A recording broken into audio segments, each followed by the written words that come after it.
When did you catch someone speaking about you in a language they assumed you didn't understand? When I met my girlfriend Ariana, the very first thing she asked was whether I spoke Italian. I tried to be smooth and replied, yes, I do in Italian. But I guess the nerves hit me because I somehow butchered the words. I thought I'd ruined everything until she burst out laughing. Thank God I can't date Italians anymore. Can you believe someone would spend 2 whole years pretending not to understand a language? Oh, while their girlfriend's family trashed them right to their face. What kind of wild commitment is that to a lie? And what on earth happened when it all came crashing down? Okay, so picture this.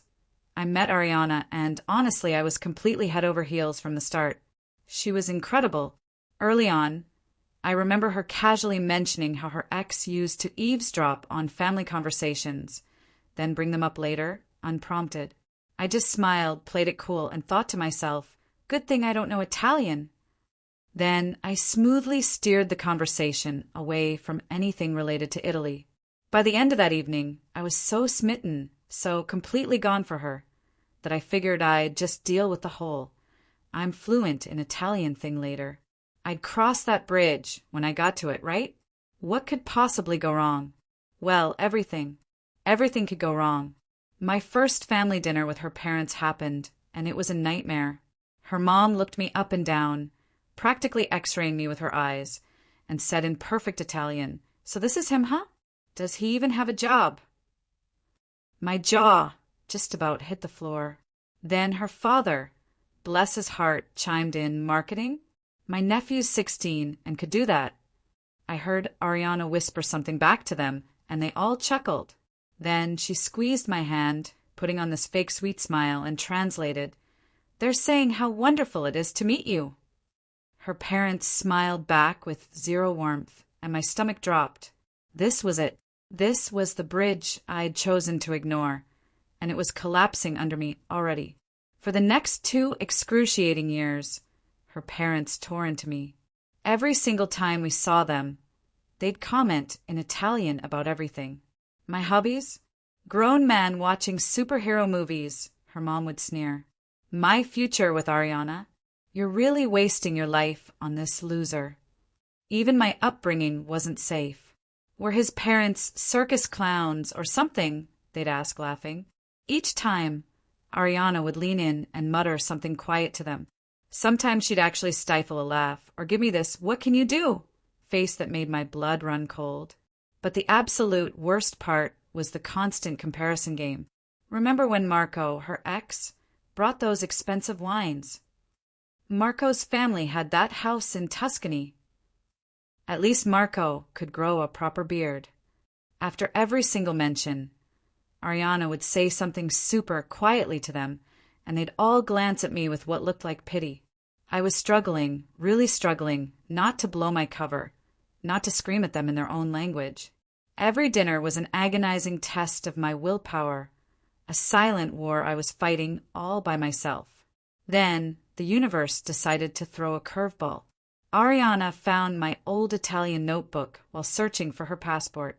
I'd completely forgotten it even existed, but there it was, hundreds of pages, filled with evidence that I'd learned the language.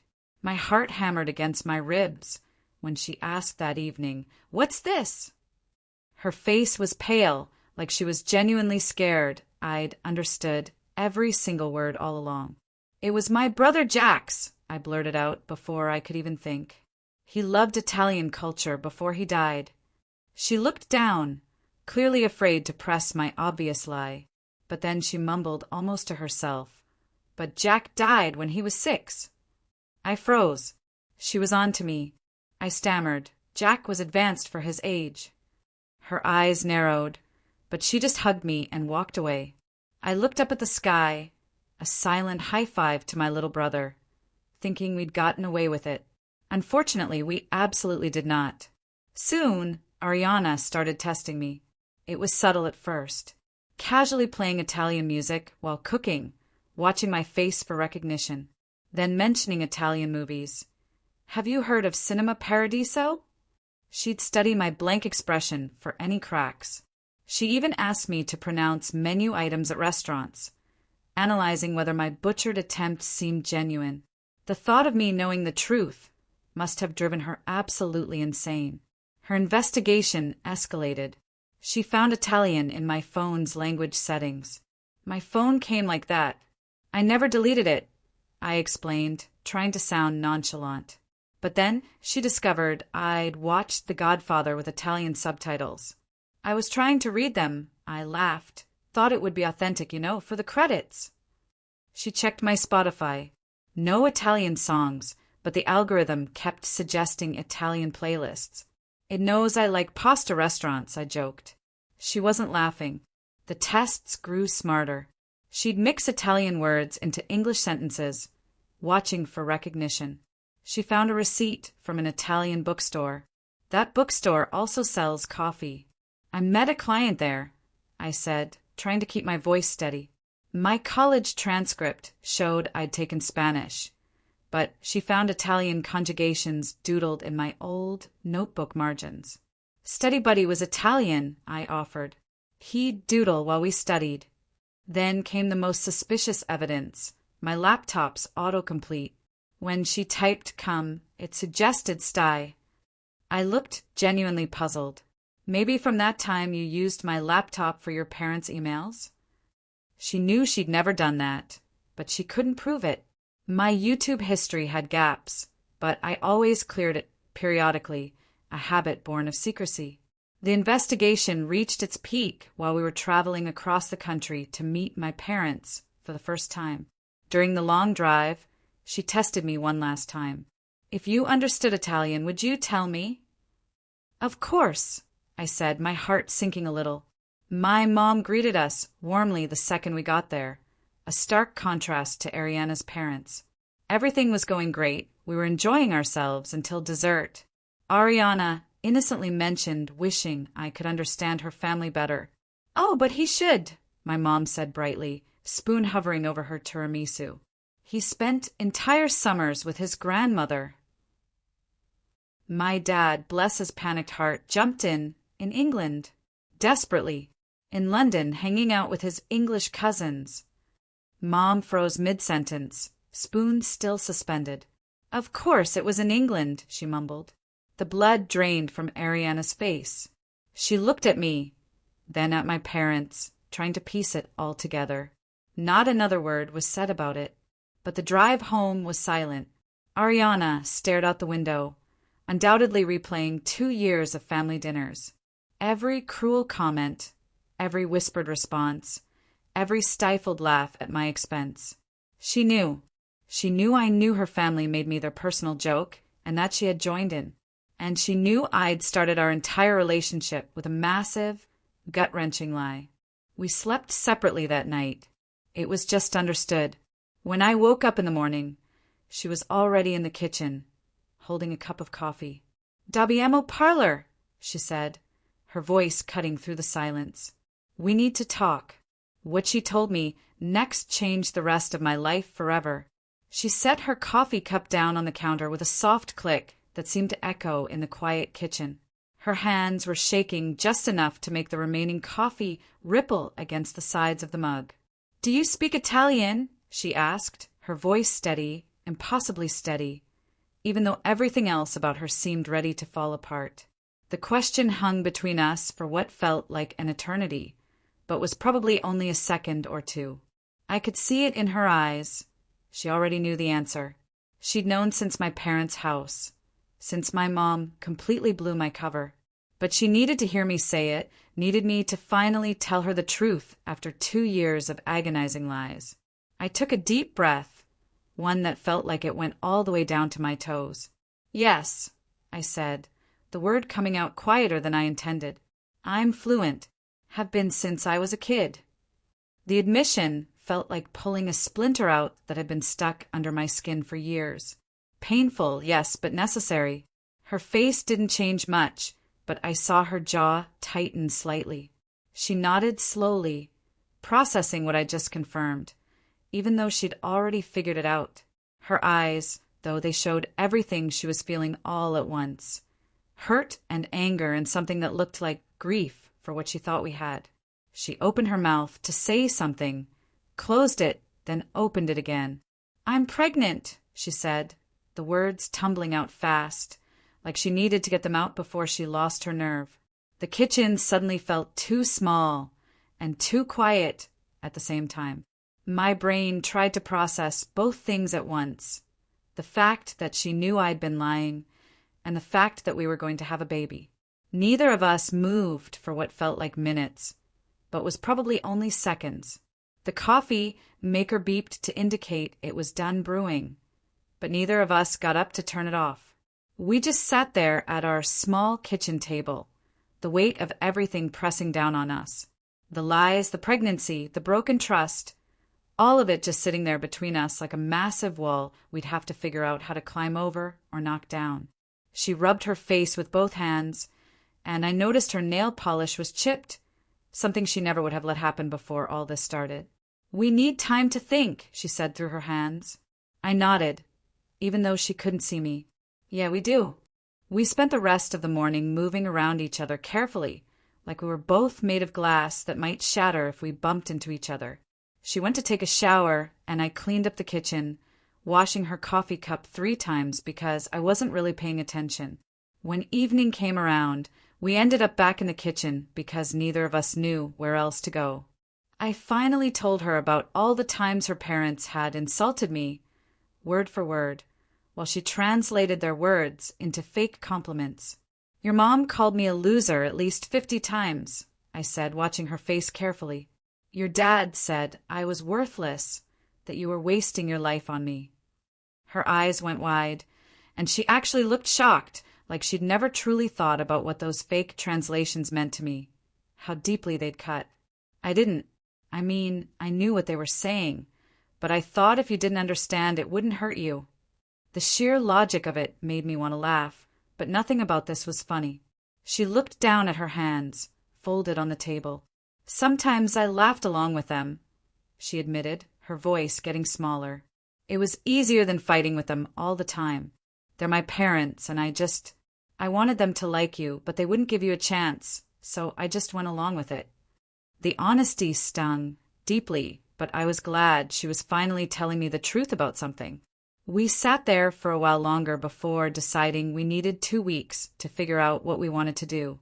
"About us and about the baby," she clarified, as if I might have forgotten about either thing.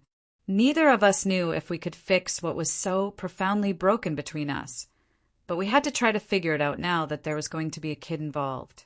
That night, we went through our regular routine like robots programmed to brush teeth and wash faces. We stood side by side at the bathroom sink, but it felt like we were in different rooms entirely. She took the bedroom, and I took the couch again, the leather cold against my skin through my t-shirt. I could hear her moving around in the bedroom, probably not sleeping either. The apartment felt too quiet and too loud at the same time, every little sound seeming bigger in the darkness. The next morning, I got up before she did and found a notebook in the desk drawer. I started writing down every single time I'd hidden my Italian knowledge from her, the time she'd asked me to order at that restaurant, and I'd pointed at the menu instead. The time her mom had called me an idiot right to my face, and I'd smiled and nodded. The time her dad had told her in Italian that she could do so much better, and I'd pretended to be checking my phone. Page after page filled up with my deceptions, each one seeming smaller and stupider than the last. By the time I was done, I had 12 pages of lies written out in my messy handwriting. Seeing it all there in black and white made me realize just how many chances I'd had to come clean, and how I'd blown every single one of them. That evening, Ariana came into the living room with her own notebook and sat down across from me on the coffee table. She'd been writing for hours in the bedroom, and her hand had ink smudges all over it. She pushed the notebook toward me, and I saw she'd filled 8 pages with tiny, neat handwriting. Every single time, she'd chosen to laugh along instead of defending me. Every dinner where she'd let them compare me to Marco without saying anything. Every translated lie she'd told to spare my feelings while letting them tear me apart. The time her mom called me pathetic and she just shrugged. The time her dad said I dressed like a teenager and she'd agreed with him quietly. All those moments where she could have stood up for me but picked the easy path instead. We both stared at our notebooks like they were evidence in a crime scene. Neither of us had realized how bad it had truly gotten until we saw it all written out. She reached over and squeezed my hand for a second before pulling back. We needed to tell our parents about the pregnancy, but neither of us could face doing it together right now. She said she'd call hers tomorrow and I'd call mine. The thought of those conversations made my stomach hurt, but we couldn't put them off any longer. I called my parents the next afternoon while Ariana was at work. My mom answered on the second ring, all cheerful until she heard my voice. I told them everything about the pregnancy and how my lie had completely wrecked everything with Ariana. Dad stayed quiet while Mom kept asking questions about due dates and doctor appointments. When I explained how bad things were between us, she started crying.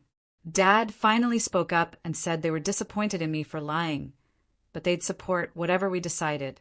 Mom apologized 3 more times for almost blowing my cover at dinner. She kept saying she should have known better. I could hear her beating herself up about it through the phone.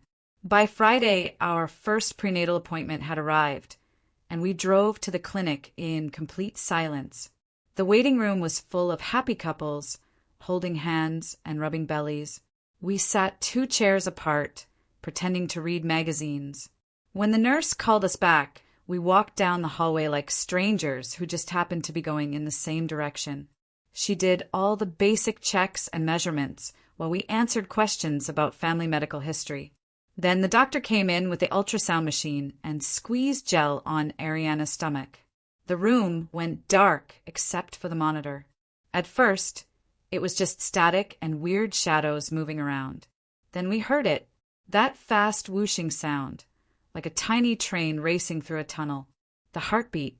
Ariana grabbed my hand without thinking, and we both started crying. Everything else was falling apart, but that little heartbeat was real and strong and ours. The doctor printed out pictures, and we each took copies. Walking back to the car, we didn't talk, but we weren't as far apart as before. That weekend, I knew I couldn't put off anymore. I called Ariana's parents while she sat next to me on the couch. Her dad answered, and I started speaking in perfect Italian before he could even say hello. I told him I'd understood every single word they'd said about me for 2 years. Every insult and joke and comparison to Marco. The line went completely silent. I could hear him breathing, but he didn't say anything for almost 30 seconds. Then her mom grabbed the phone and started firing questions at me in rapid Italian. How long had I known the language? Why did I lie? What kind of person does something like that? Ariana sat frozen between us, not knowing whose side to take. Her mom demanded we come to dinner immediately to discuss this. I said we'd come, but things were going to be different from now on. She laughed bitterly and said we'd see about that. After I hung up Ariana and I got into our first real fight about the dinner. She wanted to do all the talking, to protect me from their anger. She knew how vicious they could be when they felt betrayed. I told her absolutely not. I'd been silent for 2 years, and I was going to speak for myself this time. She kept insisting they'd listen to her better. I said that was the whole problem. She'd been managing them instead of standing up to them our entire relationship. We went back and forth for an hour, getting louder and more frustrated.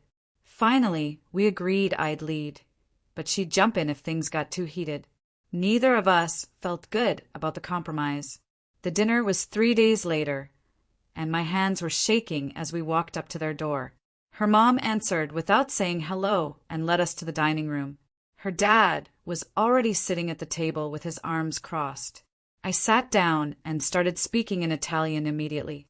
I told them the mockery stopped now. No more comparing me to ex-boyfriends. No more insulting my job or my family or my interests.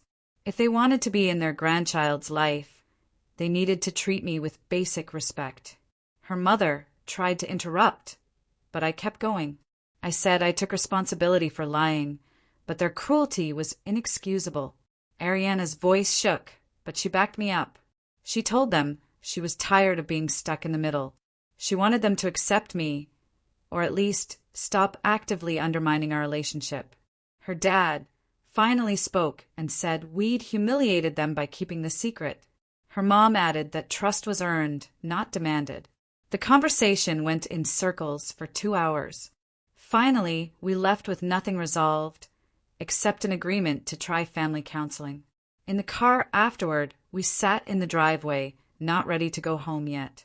We started listing all the specific ways we'd hurt each other, the lies I'd told, the times she'd laughed at their jokes, the moments we'd each chosen the easy path over honesty.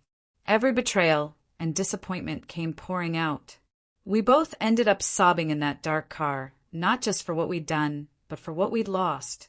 The relationship we thought we had was gone, and we didn't know if we could build something new. When we finally went inside, Ariana said she needed space to think. She wanted to stay with her parents for a few nights. The irony wasn't lost on either of us, but I helped her pack a bag anyway. We moved around each other so carefully, like we might break if we bumped into each other. I carried her suitcase to her car and watched her drive away. The apartment felt empty and too quiet without her.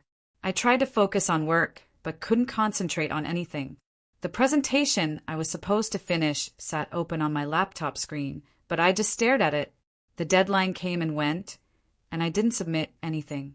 Monday morning, my supervisor sent an email asking to meet about my performance. Another problem to add to the pile that kept growing higher every day. That meeting with my supervisor went about as bad as expected. She pulled up my recent performance metrics on her screen and pointed at all the red marks showing missed deadlines and incomplete projects. My hands were shaking as I tried to explain without giving too much personal detail. She put me on a formal improvement plan with weekly check-ins starting immediately. I nodded and signed the paperwork, knowing I had no choice if I wanted to keep my job. When I got home that afternoon, I sat at my laptop and opened a blank document. The cursor blinked at me for 20 minutes before I started typing in Italian. Every word felt strange after hiding the language for so long. I wrote about meeting Ariana and how one small lie turned into 2 years of deception. I explained listening to her parents mock me while she translated lies. I admitted my own cowardice in not speaking up sooner. The letter grew to 3 pages as I typed everything I'd wanted to say for months. I described the hurt of being compared to Marco constantly. I wrote about watching Ariana laugh along with their jokes. I acknowledged my fault in starting everything with a lie, but said their cruelty wasn't justified. My fingers moved faster as the Italian flowed more naturally. Writing in the language felt like taking off a heavy coat I'd worn for too long. I saved the document and texted Ariana that I'd written something for her parents. She came over the next morning, carrying coffee and looking tired. I showed her the letter on my laptop, and she sat down to read it slowly. Her face changed as she went through each paragraph. She pointed at one section and suggested softer wording. I changed it, and she nodded. We spent 2 hours going back and forth on different phrases. She helped me explain my perspective without attacking them directly. I adjusted parts that sounded too angry. She fixed my grammar in places where my Italian was rusty. We worked together better than we had in weeks. When we finished, we had a letter that said everything important without being cruel. She printed it out, and we both signed our names at the bottom. That afternoon, my parents drove over to talk about everything. Mom brought homemade soup, like that would fix our problems. Dad sat on the couch, looking uncomfortable but determined to help. They asked what we needed from them, financially and emotionally. Mom told us about their first year of marriage, when Dad lost his job and they almost divorced. Dad talked about how they learned to communicate better through counseling. They said, every relationship faces huge tests, and what matters is choosing to work through them. Mom held my hand and said they'd support whatever we decided. Dad added they'd love their grandchild no matter what happened between Ariana and me. They stayed for 3 hours, sharing advice and just listening to us talk. After they left, Ariana set up her laptop for a video call with her parents. I sat beside her as the call connected, and her parents appeared on screen. She took a deep breath and told them she was pregnant. Her mother's eyes went wide, and she immediately started talking about baby names and nursery colors. Her father interrupted with questions about our financial stability and living situation. Ariana answered calmly while I sat there, understanding every word but staying quiet. Her mother asked if we were getting married, and Ariana said we were figuring things out. Her father's face got tight when he realized things weren't solid between us. The call lasted an hour, with her parents switching between excitement and concern. After we hung up, Ariana looked exhausted from managing their reactions. She went to her parents' house for dinner that night while I stayed home. Around 11 o'clock, my phone rang, and it was Ariana crying. She said her parents spent the whole dinner telling her she was making a mistake staying with me. They brought up Marco again, and how he would have proposed immediately. Her mom said the baby deserved parents who were stable and committed. Her dad questioned if I'd even stick around once things got hard. Ariana was sobbing so hard I could barely understand her words. She said she knew they were wrong, but their doubt was getting to her. She didn't know how to make them understand we were trying our best. I told her to come home, and we'd figure it out together. The next morning, her father texted asking to meet me alone. We agreed on a coffee shop downtown that afternoon. I got there first and picked a corner table away from other people. He showed up 5 minutes late, looking serious. He ordered black coffee and sat across from me without shaking hands. He started talking in Italian about his fears for his daughter. He said he'd worked his whole life to give her opportunities. He didn't want her settling for someone who couldn't provide properly. He admitted the comparisons to Marco were unfair, but came from wanting the best for her. He said, "Fathers never think anyone is good enough for their daughters." I listened without interrupting, even though parts made me angry. When he finished, I responded in Italian, explaining my own position. I told him I loved Ariana despite our current problems. I said I'd never abandon my child, regardless of what happened between us. He nodded slowly and seemed surprised by my fluency and directness. We talked for another hour, finding small points of agreement. That evening, Ariana brought up all the tests she'd put me through, trying to catch me understanding Italian. She counted at least 30 different attempts to expose my secret. She said she felt crazy, constantly looking for proof of betrayal. She realized she'd been so focused on catching me lying, she forgot to actually build trust. Her voice cracked when she admitted she'd become paranoid and suspicious. She said it exhausted her, always analyzing my reactions to everything. I told her I understood why she tested me, given the circumstances. We both acknowledged how much energy we'd wasted on deception and suspicion. 3 days later, we had our first counseling appointment with someone specializing in couples therapy. The therapist's office had 2 chairs facing each other, with her seat off to the side. She asked us to describe our main issues without interrupting each other. Ariana went first, explaining the betrayal she felt about my lie. I talked about the hurt from her family's mockery and her participation. The therapist took notes and asked follow-up questions about our patterns. She pointed out how we both chose avoiding conflict over honest communication. She gave us homework to practice stating our needs directly without accusations. We scheduled weekly sessions and left with communication guidelines to follow. The next day, I met with my supervisor again about adjusting my schedule. I explained I needed flexibility for medical appointments without giving specifics. She reviewed the company policy on family leave and flexible arrangements. She agreed to let me work from home 2 days a week, but she also made it clear I was on thin ice with the performance plan. Any more missed deadlines would lead to termination, regardless of personal circumstances. I signed the new arrangement, feeling grateful, but stressed about juggling everything. That weekend, Ariana suggested we should plan for the worst-case scenario. She pulled out a legal pad and started writing headers for custody and finances. We spent 4 hours creating a document neither of us wanted to use. We discussed who would have the baby on which days if we separated. We calculated child support based on our current salaries. We wrote down decisions about medical care and education. Every sentence felt like accepting failure, but we kept going.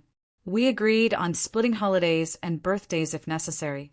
We decided on communication methods for co-parenting logistics. By the time we finished, we were both drained from imagining that future. We put the document in a folder, hoping we'd never need to open it again. 3 days later, we drove to the hospital for the 12-week ultrasound appointment. The waiting room was packed with happy couples holding hands, while we sat with space between us on the plastic chairs. When they called our names, we walked down the hallway without touching, both staring at the floor tiles. The technician squeezed cold gel on Ariana's stomach and started moving the wand around while we watched the black and white screen. Then suddenly there it was, this tiny person doing flips and moving their arms like they were dancing. The technician pointed out the heartbeat, the spine, the little fingers opening and closing. Without thinking, I reached for Ariana's hand, and she grabbed mine back tight.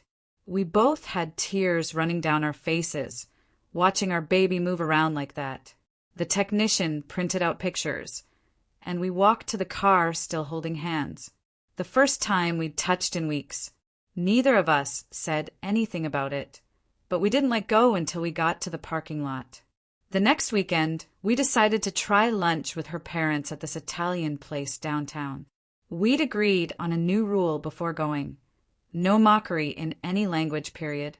Her mom started right away when we sat down, looking at the menu and saying in Italian how marketing people just make up lies for a living. I responded immediately in perfect Italian that I'd appreciate her keeping her opinions about my career to herself. Her face went white, and she dropped her menu. Her dad started to say something, but Ariana cut him off, saying we'd leave if they couldn't be respectful. The waiter came over, and we ordered in this weird, tense silence. Her mom tried again halfway through the meal, mentioning in Italian how my parents seemed simple when she'd seen their Facebook photos. I put down my fork and stood up. Ariana stood up too and said we were leaving right now. Her mom started protesting, but Ariana was already putting on her coat. We left cash on the table and walked out while her parents sat there, stunned. In the car, Ariana's hands were shaking as she started the engine. She'd never stood up to them like that before, and I could see how much it cost her. That evening, we started what became our new routine, taking walks around the neighborhood after dinner. We'd leave our phones at home and just walk for an hour, using the movement to help us talk without having to look at each other. The first few walks were mostly quiet, but gradually we started opening up. During the fourth walk, I admitted I'd vented to my college buddy about our problems over beers last month. She told me she'd cried to her sister on the phone about whether she could trust me again.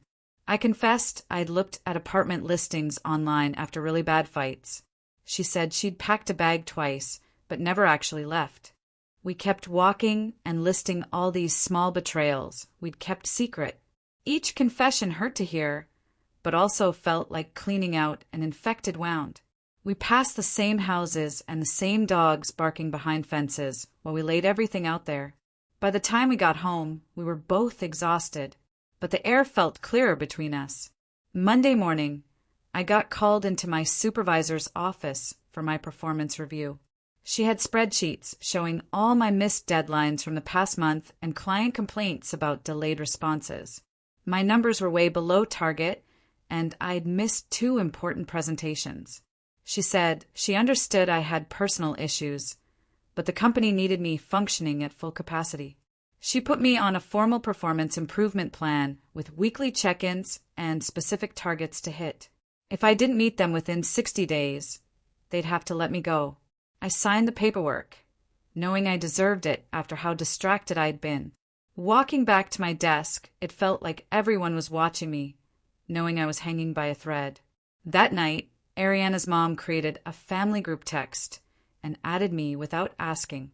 She wrote in Italian about planning a big family reunion next month. I responded naturally in Italian for the first time, saying we wouldn't be able to make it. Her dad jumped in asking why not, and I explained we needed space to focus on ourselves. Her cousin started typing, and her uncle added his opinion. The whole family was suddenly discussing our relationship in this group text. Ariana grabbed my phone and typed that this was exactly why we needed boundaries. Her mom called immediately, but we didn't answer. The texts kept coming all evening until we muted the conversation. 2 days later, Ariana asked me something unexpected while we were making dinner. She wanted me to translate her parents' conversation in real time the next time we saw them so she could hear what I'd been hearing. That Sunday, we went to their house for coffee, and her parents started talking in Italian about how thin I looked. I translated word for word what they were saying. Her mom said I probably couldn't afford food on my salary. I translated that, too. Her dad mentioned how at least Marco had muscle definition. I kept translating everything while Ariana's face got paler. They complained about my posture, my clothes, even the way I held my coffee cup. Every single word got translated until Ariana finally told them to stop. She was crying by the time we left, finally understanding what I'd sat through for 2 years. In the car, she kept apologizing, saying she had no idea they were that cruel with their exact words. That night during our walk, she explained something I hadn't understood before. She'd learned as a kid to use humor to deflect their criticism, laughing along so it wouldn't hurt as much. When they'd mock her grades or her friends, she'd make it a joke before they could make it painful. It became automatic, this survival mechanism she didn't even realize she was using. When they mocked me and she laughed, she wasn't trying to be cruel. She was just reverting to her childhood pattern. I started seeing those moments differently, not as her joining them against me, but as her trying to survive them the only way she knew how. We decided that night to skip all family events for a month to focus on just us. Both sets of parents protested immediately when we told them. My mom called 3 times, saying she wanted to help with baby preparation. Her parents sent long guilt trip texts about family being everything. We held firm, saying we needed space to work on our relationship without outside pressure. Her mom showed up at our apartment uninvited, but we didn't answer the door. My dad sent emails about how we were making a mistake. We stuck to our decision, even though it felt like we were letting everyone down. The next morning, we sat at the kitchen table with our laptops open to bank statements and rental websites. Ariana had already made a spreadsheet with columns for baby costs, my income, her income, and what 2 apartments would cost. The numbers didn't work no matter how we moved them around. She kept typing different scenarios while I searched for cheaper places near each other. We'd need cribs in both places. Car seats, double everything, basically. After 2 hours, we closed the laptops without deciding anything because the math made us both feel sick. 3 days later, Ariana drove to her parents' house to get some of her old baby stuff from the attic. I stayed home because we agreed it was better if she went alone. She texted me an hour later that her mom was following her around asking questions about why we needed space. Then the text stopped for 3 hours. When she finally came home, her eyes were red, and she dropped a box of baby clothes on the floor. Her mom had accused her of choosing me over family, of being ungrateful, of not understanding how much they'd done for her. Ariana had finally told her mom to stop treating her like a child. They'd screamed at each other in the driveway while the neighbors watched. Her dad had to come outside to calm them down. She was shaking when she told me, but also seemed taller somehow, like standing up to them had changed her posture.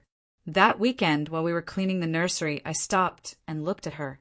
I told her I needed to apologize for something that had been eating at me. Using Jack's death to cover my lie was the worst thing I'd done in all of this. My little brother died when he was 6, and I'd used his memory to protect myself from getting caught. She deserved better than someone who would do that. Ariana put down the paint roller and came over to where I was standing. She said she understood why I panicked, but that it had really bothered her, too. We stood there in the half-painted room, not touching, but finally being honest about that specific hurt. Monday morning, my supervisor called me into his office with an HR rep present. They had my performance review printed out with a lot of red marks. I'd missed 3 deadlines, been late to 2 client meetings, and my project quality had dropped significantly. They put me on a formal improvement plan with weekly check-ins and specific targets I had to hit. The HR rep said they understood personal issues happen, but the company needed me functional. I signed the paperwork, knowing I was lucky they didn't just fire me. Walking back to my desk felt like everyone was watching, even though they probably weren't. That evening, while we were cooking, Ariana's phone buzzed with a text from her dad. She read it out loud because we were trying to be more open with each other. He wrote that no matter what happened between us, the baby would always be his grandchild and always be welcome in their home. It wasn't an apology for all the cruel things they'd said, but it was something. Ariana saved the message, and we kept cooking without talking about it more. 2 nights later, I woke up to Ariana shaking my shoulder at 2 a.m. She was bleeding and scared, and we needed to go to the hospital right now. I threw on clothes while she called her doctor's emergency line. The drive to urgent care felt like forever, even though it was only 10 minutes. She kept saying she couldn't lose the baby. Not now. Not after everything. I held her hand at every red light. The waiting room was almost empty, but we still had to wait 40 minutes to be seen. Ariana leaned against me, and we didn't talk about our relationship problems or trust issues or anything except hoping the baby was okay. The doctor finally called us back and did an ultrasound. The heartbeat was strong and steady on the monitor. The bleeding was from a small tear that would heal on its own with rest. We both cried with relief right there in the exam room. The doctor said this was common and not our fault, but to take it easy for a few days. Driving home at 4 a.m., we were both exhausted but grateful. The scare had shifted something between us, reminding us what actually mattered most right now. When we got home, Ariana said she thought we should try separate bedrooms for a while, not as a punishment, but to give us both space to process everything without the daily friction of sharing a bed.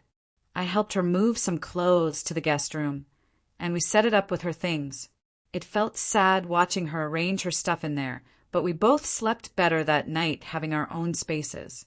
3 days later, we set up a video call with both sets of parents to explain where we stood. Ariana's parents were on her laptop. Mine were on my phone, propped against a water glass.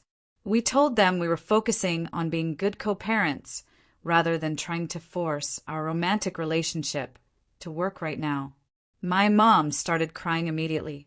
Ariana's mom said we were being ridiculous and should try harder. Her dad stayed quiet but looked disappointed. My dad asked practical questions about custody and living arrangements. We stayed calm and repeated that this was what we needed to do. The call ended with everyone unhappy, but at least they knew where we stood.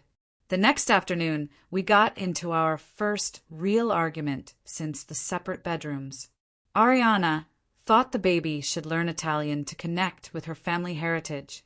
I thought that would be confusing and also worried about what her parents would say when they thought the kid couldn't understand. Then we disagreed about last names because she wanted her name included and I wanted mine. We went back and forth for an hour, getting louder but not mean. Finally, we agreed to table it until after the birth when we'd have to decide for real. It was progress that we could disagree without it destroying us. That Saturday was our first prenatal class at the hospital. We walked in together and found seats in the back corner. Every other couple looked happy and excited, holding hands and rubbing bellies. We sat with space between us, taking notes while the instructor demonstrated breathing techniques. When she had us practice positions for labor, we worked together professionally like coworkers on a project. The normalcy of learning about contractions and pushing while our relationship hung in limbo felt bizarre. During the break, Another couple asked how long we'd been together, and we both answered at the same time with different numbers. They looked confused and changed the subject. We stayed for the whole 3-hour class, learning about everything from epidurals to breastfeeding while avoiding eye contact with each other. 2 days later, I came home from work and found a big cardboard box sitting against our apartment door with no note or anything. I picked it up and brought it inside, setting it on the kitchen counter while Ariana came over to look. She opened the flaps and pulled out a tiny onesie with Italian words printed on it, then a wooden rattle, then a soft blanket her grandmother had made years ago. Her mom had dropped off all these baby things without even knocking or saying anything. We stood there looking at everything spread out on the counter, both of us feeling weird about the gesture since her parents were still being difficult about everything else. I folded the blanket back up while Ariana put the other items in a drawer. Neither of us sure if we should text her mom thanks or just leave it alone. The following week, we had an appointment with a mediator downtown to work out our co-parenting agreement. We sat on opposite sides of a conference table while the mediator went through all the decisions we'd need to make about custody schedules and holidays and medical choices. She asked about summer breaks and who would claim the baby on taxes and what would happen if one of us wanted to move to a different city. We spent 3 hours going through every possible scenario, writing down agreements about pickup times and emergency contacts and how we'd split expenses. The mediator typed everything up while we sat there trying to plan a future we couldn't really picture yet. That night, I finished writing the letter to her parents in Italian, explaining our boundaries going forward about respect and how they talk about me. Ariana read through it and made a few edits. Then we printed it out, and she signed her name next to mine at the bottom. The Italian came easily now that I wasn't pretending anymore, and I used formal language to make it clear we were serious about these rules. We mailed it the next morning on the way to our separate jobs. Her parents called Ariana that afternoon, but she let it go to voicemail, and we listened to her mom's confused message together that evening. For days later, we tried having dinner at her parents' house to see if they could follow the new boundaries we'd set. Her mom cooked way too much food, like always, and her dad poured wine even though Ariana couldn't drink. They mostly stuck to English, but her mom slipped twice, once commenting on my shirt and once asking her dad something about my car. Both times I answered immediately in Italian, reminding them about our agreement, and they looked surprised, but stopped. Her dad even asked me about work in English, actually listening to my answer about the new project I was managing. We left after 2 hours, exhausted, but calling it progress since nobody had yelled or stormed out. Back at work, I started getting my focus back and meeting my deadlines again. My supervisor noticed the improvement and mentioned it during our weekly check-in, saying I seemed more settled. I stayed late a few nights to catch up on the backlog from my worst weeks, organizing files and finishing reports I'd been putting off. The performance improvement plan was still in place, but I wasn't worried about losing my job anymore. My coworkers stopped giving me concerned looks when I passed their desks. That weekend, Ariana and I finally had the conversation we'd been avoiding, whether we actually still loved each other or if we were just going through the motions for the baby. We sat on opposite ends of the couch after dinner, both of us picking at loose threads on the cushions while we talked. She said she still loved me, but didn't know if she could ever fully trust me again after 2 years of lies. I told her I loved her, too, but understood if trust was impossible after what I'd done and what she'd done. We agreed love wasn't enough by itself, and trust would take way longer to rebuild if it ever came back at all. Neither of us cried, but we both looked tired when we went to our separate rooms. A few nights later, we worked on setting up the nursery together, moving the crib from the box to the corner and hanging the mobile her cousin had sent. She found an Italian kids show on her tablet and let it play while we organized tiny clothes in the dresser drawers. The characters sang songs about colors and numbers while we worked, and neither of us pretended not to understand anymore. I caught myself humming along to one of the songs while arranging diapers on the changing table, and Ariana actually smiled a little. We worked for 2 hours without talking much, just passing each other tools and holding things steady, finding a rhythm that felt peaceful, even if it wasn't romantic. Her parents sent a text that night about the next prenatal appointment, writing in Italian like they always did with Ariana. I picked up my phone and typed back in Italian, confirming the date and time while Ariana watched from across the room.